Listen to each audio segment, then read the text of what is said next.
Back on SportsBIT, Betting Insight today, Pauly and Teddy. Follow us on Twitter at Pauly Howard, at Teddy_covers. Rare. We got some marquee games to talk about, but we don't have any lines. Oh, this is strange, but let's start with the Pro Bowl. We expect a line later today. It's Sunday, 5 o'clock Pacific on ESPN. The last 3 years before it became an open draft, and they go back to AFC NFC this year, 2010, 55-41 NFC. 2011, 59-41 AFC. 2012, NFC won 62-35. It's flag football. It's an abomination. And look at it's Alex Smith against Dak Prescott for the starters at quarterback, Teddy. Well, I mean, at least it's back to the AFC versus the NFC this year. I mean, nobody cared about Team Rice or Team Sanders or Team Carter or Team Ervin. And this year, fans can at least go back to not caring about the NFC versus the AFC.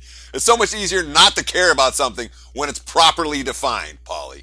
But yeah, and you look at the starters. I mean, I guess we can still call it a Pro Bowl when it's Alex Smith against a rookie.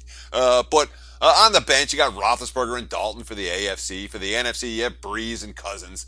This isn't a preseason game where the guys coming off the bench are going to be pretty useless. You know, this is the Pro Bowl. But it's worth noting, not one AFC quarterback has a teammate at wide receiver or running back. Smith does have the tight end, Travis Kelce, to work with. But in the NFC, you know, Dak Prescott, he handed the ball off to Elliott. He's throwing to Bryant. That's it for the NFC. So normally, in the Pro Bowls, in these all-star games, whether it's college or NFL, the guys that play on the same teams have good rhythm together, even if nobody else does. But in this Pro Bowl, there's not a whole lot of that. I mean, there really isn't when it comes to Pro Bowl combinations. Yeah, and AFC down to 16 players for, quote, injuries. NFC down to 9. I mean, it's been this way for a while. Nobody wants to play in this game anymore. No.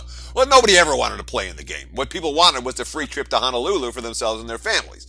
Now that the game's in Orlando, even the trip to Orlando doesn't have that same, we're going to Hawaii type of mentality or motif. So yeah, not surprised at the AFC missing 16 players, the NFC 9, that's 25 so far, and who knows how many guys are going to, strain a hamstring in warm-ups on Sunday.